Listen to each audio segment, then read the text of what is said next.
Lep pozdrav, spoštovane gledalke in gledalci, v oddaji z učiteljem Cerkve poučevanje vere. Naš gost je ponovno dr. Marjan Turnšek, mariborski upokojeni nadškof metropolit in profesor dogmatike na Teološki fakulteti. Spet lepo pozdravljeni, gospod Turnšek. V prejšnji oddaji sva začela predstavljati svetopismo Nove zaveze. Ostala sva pri neporočenosti apostolov. Pa morda danes prvo vprašanje, zakaj je pravzaprav pomembna neporočenost v cerkvi tistih, ki na poseben način služijo pred oltarjem? Ja, iz Svetega pisma jasno izhaja, da so bili apostoli, nekateri apostoli poročeni. Za vsakega nimamo poročila. Za Petra bo gotovo, ker če ne bi bil poročen, ne bi imel tašče, ki jo je Jezus ozdravil ob enem obisku. Tako da gotovo, pa tudi, da so zapustili družine in tako naprej. Zdaj, edino za Janeza vemo, da je pa ostal sam, ni bil poročen, lahko je še tudi kak drug bil med njimi. No, vendar nekako iz zgodovine potem zaznamo, da je prepričanje, da so apostoli, to se pravi tisti, ki so bili postavljeni za škofe, kasneje so se začeli imenovati škofje, vedno ostali v celibatu. Pomeni, da ni nujno, da niso bili poročeni. So lahko bili poročeni, ampak od tega trenutka, ko so to službo sprejeli, so živeli naprej celibatski način življenja, torej da so se ločili od svojih žena. Več takih primerov imamo. Recimo leta 308 so v Španiji, v Elviri se zbrali, preko 200 škofov se je zbralo in so debatirali prav to vprašanje. Ali morajo duhovniki naprej živeti v celibatu ali lahko živijo zakonsko življenje z ženama in naprej. Spravi, že na začetku 4. stoletja. Pomeni, da je bilo aktualno vprašanje. Jasno, da je bilo aktualno vprašanje, zato ker je v prvih stoletjih bila večina duhovnikov poročenih. Kaj je dalo tem škofom takrat toliko razmisleka o tem? Zakaj je bilo to vprašanje? Zato, ker dejansko je bilo to težko živeti. Nekdo, ki je živel 30 let zakonsko življenje, potem je postal škof in je moral začeti živeti samo celibatsko življenje, ni smel več ženo skupaj živeti. Skratka, verjetno so bile tudi čisto praktične težave, vsi niso verjetno niti tega zmogli, niso bili morda niti dosti dobro pripravljeni na to. In zato so na takih visokih ravneh, kot je bila ta sinoda, ki je pravzaprav pokrajinski koncil, ali par let kasneje, 325. so isto vprašanje debatirali na prvem vesoljnem cerkvenem zboru v Niceji. No in kaj so zaključili? Zanimivo, v spisih teh koncilov najdemo, da so po dolgi razpravi rekli, naj se ohrani dosedanja praksa. Pomeni, da morajo živeti naprej celibatski način življenja. To nam govori o tem, da so že prva stoletja imeli jasno spoznanje, da je to izhaja iz Kristusa, to naročilo. Da to ni nekaj, kar bi si potem cerkev sama zmislila, kar velikokrat slišimo. Da so to čisto drugi razlogi bili za to. Ponavadi, v nekem času ponavadi se v 12. stoletje nekako imenuje kot tisto prelomno, ampak takrat so na koncilu, na Lionskem koncilu samo izrekli, da če se klerik poroči, je zakon neveljavn. To je bilo takrat sporočeno, mislim sklenjeno. Ne pa, da je takrat celibat se uvedel. Res pa je, da je celibatski način življenja bil vedno težak in da so vedno bili tudi praktični prelomi tega in zato so se pojavljala vprašanja. No in zanimivo, tako v Niceji kot v Elviri se sklicujejo nazaj na Kristusa, na svetopismo. In razlagajo recimo tisti odlomek, da bo ene žene mož, naj bo ene žene mož, v smislu, da to velja do posvetitve v škofa oziroma v duhovnika, da tudi če je prej ovdovel, pa je potem se ponovno poročil, je to dokaz, da ni sposoben celibata živeti. Zato takih, ki so bili dvakrat poročeni, niso posvetili v škofe in ali duhovnike. Zdaj, zakaj? Tako, meni je najmočnejši argument celibata to, da je Jezus, učlovečeni Bog, živel celibatski način življenja. In nekdo, ki predstavlja zdaj Kristusa sredi občestva kot glavo tega skrivnostnega Kristusovega telesa, in to so škofje in duhovniki, je zelo, zelo primerno, da živi tudi na zunaj isti način življenja kot original, če tako rečemo, kot Jezus. Torej, to ni nekaj, kar bi nasprotovalo zakonu, ali da bi rekli, da je zakonski način življenja manj vreden. Ne, nasprotno, Jezus je zelo cenil zakonski način življenja. Cerkev ga zelo ceni. Jezus ga je postavil za zakrament. Pomeni, da to ne more biti neke te napetosti, ampak da mora biti eno res drugo sporočilo. In glavno sporočilo je to, da je Jezus živel neporočen način življenja. In veste, ko Bog nekaj naredi, ali pa ko Bog nekaj reče, se človek ne sprašuje, zakaj. Ker Boga se ne sprašujemo, zakaj. Boga ne kličemo na zagovor. On je suveren.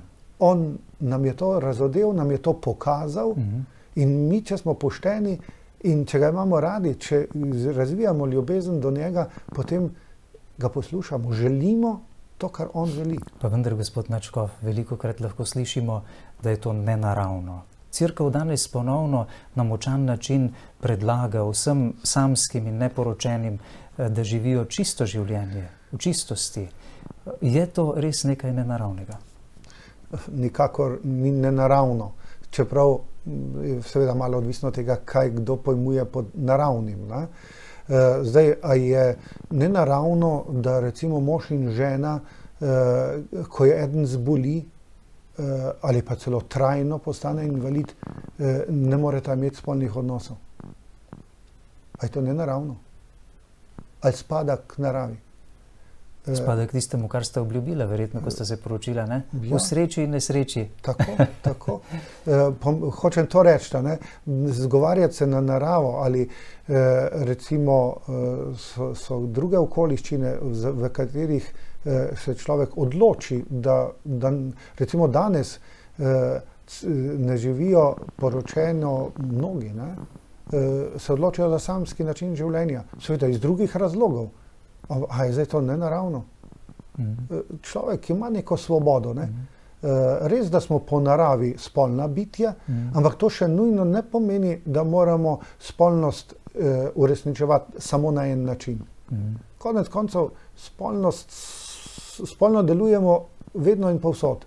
Tudi ko kuhamo, eni kuhamo kot moški, druge kuhajo kot ženske. Tudi to je spolnost, tudi to je spolno opredeljeno, recimo. No, gotovo so bili čisto normalni ljudje od Jezusa naprej. Dobro, Jezus je bil Božji sin sicer, pa vendar apostol Janez, Janez Krstnik, sveti Jožef, denimo, vsi so živeli čisto življenje, ne? Vsi smo poklicani k čistemu življenju, tudi poročeni ljudje.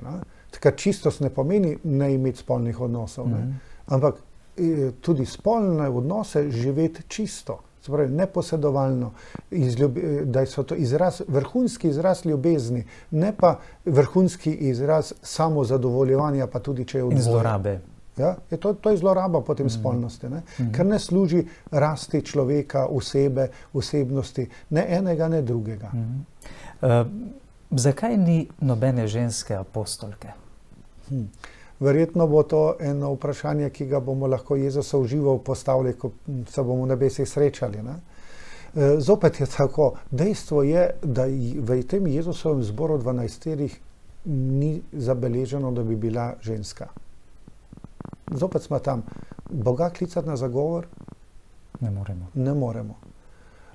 Pravzaprav, če bi začeli s tem, potem tu ni konca. Potem sem jaz prvi, ki bi se pritožil Bogu, zakaj je Mariji omogočil, da je rodila Božjega sina, meni pa ne. Kdo je zdaj bolj izpostavljen, če hočete, ali pa kaj je več, biti duhovnik ali biti Božja mati?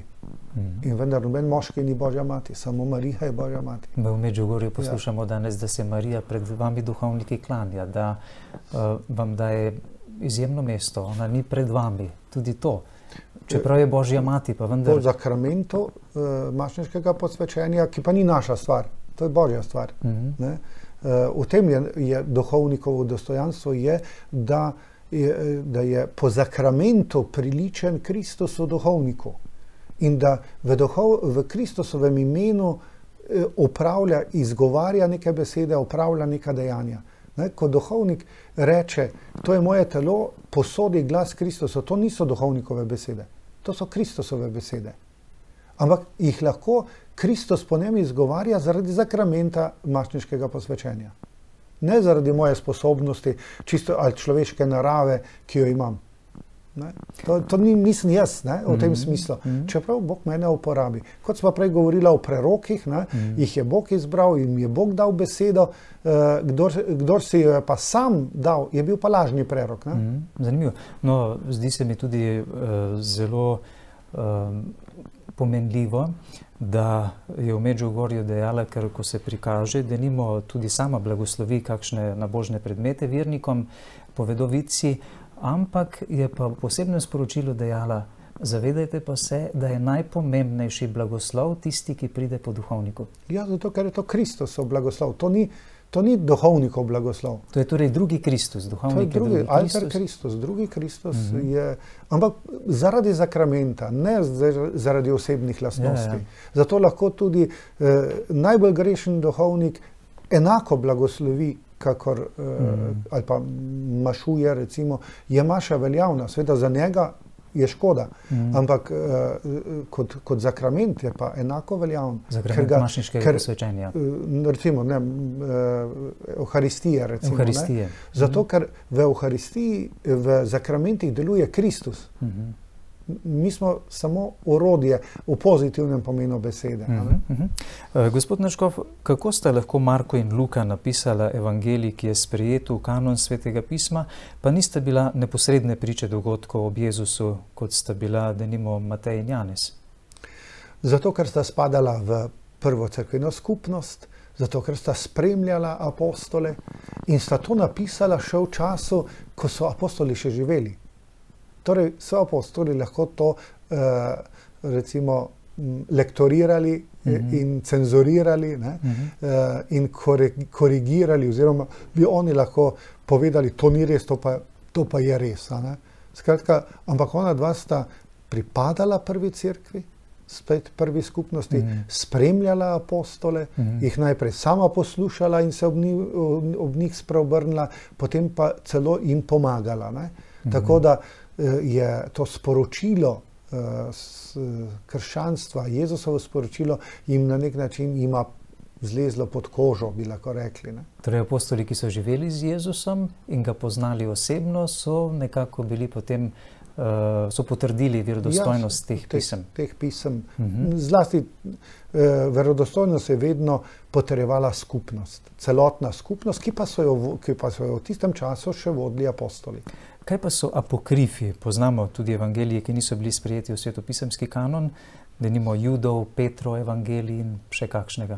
Ja, glejte, to je ravno to se zgodilo, no? Da je prva cerkev, ne, nekako, ko je te spise uporabljala, vse to, da če so apokrifni, ni rečeno, da so slabi, ampak je prepoznala nekako, da je tam še nekaj dodanega, da ni čisto to, kar so apostoli uznanjali. In za tisto, kar je dodano, pa ne vemo več, ali je plod domišljije, ali pisatelja, ali ne. Zakaj recimo ti osnovni evangelisti niso tistega zapisali? Ne? Ali so sklepali, da niti ni možno tega vedeti, skratka, so nekako prepoznavali. To ni vse samo Božje, ampak je tudi nekaj človeškega. Ne? Čeprav seveda v vsakem evangeliju je način poročanja človeški, ker je pač preko človeka razodeval. Ne? Skratka, vedno lahko rečemo, da je cerkev strmela za tem, da ne bi preveč v podrobnosti oznanjevanje šlo Jezusovega življenja. Ne? Zato, ker samo so tiste stvari, ki nekako so začutili, da Jezus želi, da gredo naprej. Ne pa zdaj vse malenkosti, kako so kuhali eno, kako so kuhali drugo. To verjetno za zveličanje, za odrešenje človeka ni potrebno. Torej, kar se tiče cerkvenega kanona, imamo neko garancijo, tako da verniki ne rabimo razmišljati o tem, ali je to pristno, ali bi še druge knjige pasale v ta kanon ali ne. Gotovo. Tu jaz mislim, da je prav zaradi tega tudi kanon nastajal, saj to je bil en proces, ki je trajal 400 let. Torej, kanon ni nastal v 1. stoletju, ga ni Jezus določil, ampak ga je določila vedno cerkev, ta občestvo prve cerkve, prav z tega vidika, kaj je vedno bilo oznanjeno, kaj je bilo vedno prisotno. Ne to, kar je, tudi mi dansko pridigamo, marsikdaj še kaj dodamo. Ampak nekdo, ki gre analizirati eno pridigo, bo videl, tole je tisto, kar je v evangeliju. Zdaj, to je pa potem orodje, s katerim je pridigar pomagal, da mi to razumemo. In tako so na nek način znali razločevati in dokončno rekli, tole bo spadalo v kanon, tole pa ne. In še zadnje vprašanje, gospod Načkov, kako moramo brati in razumeti zadnjo knjigo Nove zaveze, Janezovo razodetje, kako daleč se je danes že uresničilo, kar je v njej zapisano? Vsekakor ne moramo to dobesedno razlagati, ker to je izredno simbolna knjiga, ogromno simbolov je noter. Zato je prva stvar, da poskušamo malo prodreti v ta svet simbolov. Zlati Jeruzalem, jagnje, zmaj, žena obdana sončem, pod njenimi nogami mesec, in zvezde, in ogromno simbolike, prestoli, na katerem sedi, potem razne tudi pošasti in ne vem kaj še vse, jezero, ognjeno jezero. To so vse res je simbolna govorica, ki je zelo težka za nas, zato ker je na nek način v kontekstu judovske apokaliptične literature, ki jo poznamo že v Stari zavezi, pa tudi zunaj Svetega pisma. Zdaj, tisti, ki to študira, mora malo tudi ono preštudirati, da to vsaj malo lahko prodre za to govorico. Seveda je pa veliko bolj pomembno to celostno sporočilo. Vi ste rekli, kaj se je že zgodilo, kaj se ni. Pravzaprav se apokalipsa oziroma knjiga razodetja dogaja ves čas. To ni, ker v Bogu ni takega časa kot pri nas. Zato tudi ta napovedovanja, kaj se bo zgodilo, pa 1000 let, pa to so simboli. To ni zdaj zgodovinsko poročilo, kaj se bo zgodilo. Konec koncev vojne bodo pravi, ampak vojne so že ves čas, kar človeštvo obstaja. Potresi so ves čas, kar je tam opisano. Tako da moramo razumeti, da se to, kar je tam opisano, tudi zdaj le dogaja, tudi v nama dogaja. Vsak človek to že doživlja, eno in drugo. Zlo in greh sta na delo zdaj le, hudi duh je na delo zdaj le.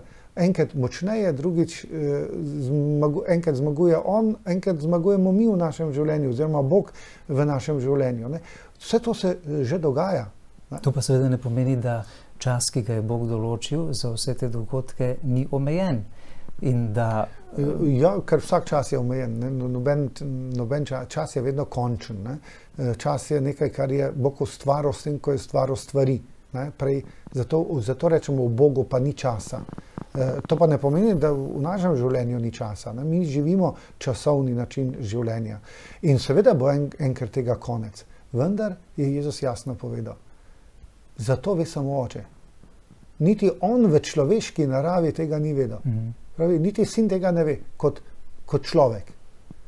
Pomeni, da prvič ni potrebno, da to vemo, ker nam ni razodeto. To pomeni pa tudi, da teh pripovedi, recimo v knjigi Razodetja, ne smemo razlagati časovno. Ravno to je zagotovilo. Ne, da ne smemo zdaj mi sklepati, ja, koliko let še pa je do konca sveta.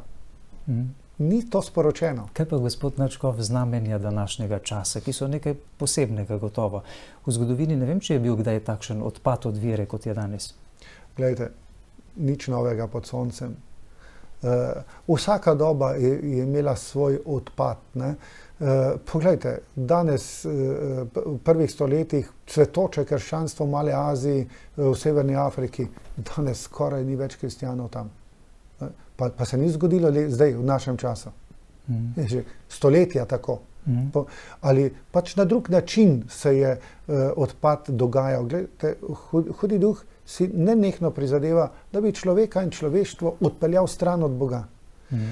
Seveda, načini so pa različni, zato ker so sredstva različna. Danes lahko uporablja veliko več stvari hudi duh, seveda jih tudi Bog lahko uporablja, kot nekoč.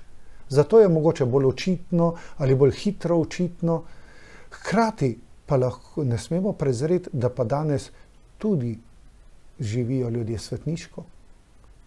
Toliko svetnikov, kot je razglašenih v zadnjem času, ni nikoli prej v zgodovini bilo. Pomeni, da so naši časi sveti časi. Torej, to se ne izključuje. Svetost in propad se ne izključuje. Čas milosti. Ampak ravno obratno, kje je Kristus nas odrešil? Nas je odrešil smrti. Ampak tam, kjer se v zlu najde Bog, tam zla ni več. Tam, kjer se Bog znajde v smrti, smrti ni več, ampak je življenje. To je sporočeno v Svetem pismu. To je sporočeno tudi v knjigi Razodetja. In to moramo mi uznanjati. Najprej sami živeti, ne pa jamrati, pa stokati, kak je danes hodo, da še nikoli ni bilo tako. Vedno so tako govorili ljudje, da so njihovi časi bili najhujši, najslabši. Po eni strani to psihološko razumljivo. Kristjani ne smemo na to pristajati. Danes smo bliže odrešenju koncu sveta, če tako rečemo, kot nekoč. Zato imamo več upanja. To pa ne pomeni, da vidimo, kako propadajo stvari, kako se tudi dejansko množice oddaljujejo od Boga.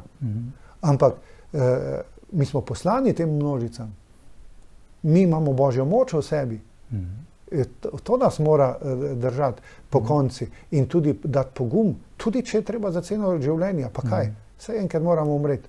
Če ne bomo umrli na tak način, bomo pa na drugačnega. Še zmeraj je boljše, da kot mučenci umrjamo, kot pa da umrjamo kar tako. Gospod Nadškof, še zadnje vprašanje. Vi ste, poleg tega, da ste dogmatik, da poučujete verske resnice, ste tudi mariolog. In zanima me, kaj naj bi pomenilo to, vemo, da je Medžugorje sedaj na nek način od cerkve dopuščeno, bi lahko rekli, kajti tudi duhovniki škofje lahko organizirate uradna romanja v ta sveti kraj. Marija bi se naj tam prikazovala še vsak dan, vicem dajala sporočila in tako. Kaj pa pomeni ta njena napoved? Nikoli v zgodovini cerkve se menda ni prikazovala toliko časa kot sedaj, letos 24. 25. junija, sedaj že čez nekaj dni, bo že 38 let teh dogodkov in dejala je, da se po obdobju teh prikazovanj ne bo več nikoli prikazovala, kajti za človeško družino bo nastopilo popolnoma novo obdobje. Kako si naj to razlagamo? Tega ne morem komentirati. To bo komentirala komisija, ki jo je cerkev za to ustanovila. Imam tudi premalo pogleda v to, da bi lahko to komentiral. Lahko pa komentiram to, kar je zdaj uradno cerkev dovolila. Priznala je, da je Medžugorje romarski kraj. Torej, to, kar je zdaj papež dovolil, to ne pomeni, da so priznana prikazovanja, niso še potrjena strani cerkve. Tako da pa je to romarski kraj, kjer se božje stvari dogajajo, kjer se ljudje spreobračajo, kjer je veliko milosti. To je bilo sporočeno in mislim, da jaz sem vesel tega, ker je res to kraj, kjer so se z celega sveta ljudi zbirali in se še zbirajo in se res dogajajo spremembe v ljudeh. In to je božje delo. To ni Marijino delo, to je božje delo. Po Mariji seveda. ampak tudi po nas ljudeh deluje, tudi po duhovnikih deluje. Tako da jaz bi rekel, ja, hvala Bogu, da lahko zdaj nekako bolj z mirno vestjo vsak gre v Medžugorje, kot lahko gre vsak na Brezje. Ampak pomembno je, da je to kraj molitve, da je to kraj spreobrnjen, ker veste, svetost, ki se po nas ljudeh uresničuje in živi, prodira tudi v materijo. In zato so ti kraji sveti kraji. Zato, ker Božja milost na nek način prevzame tudi prostor, tudi kamen, tudi zidovje. To je razlika. Kot vemo, da tudi zlo se lahko vleze na nek način v prostor, kjer so se zločini dogajali, in ima potem vpliv na psihološko in telesno življenje. Najlepša hvala, gospod Nadškof, za vaš obisk, vaše odgovore. Malo sva že prešla dovoljeni čas, pa vendar upam, da je bilo tudi za vas zelo zanimivo, spoštovane gledalke in gledalci, in da vam ni bilo žal časa, ki ste ga posvetili poslušanju gospoda Nadškofa, dr. Marjana Turnška. Do prihodnje oddaje lep pozdrav.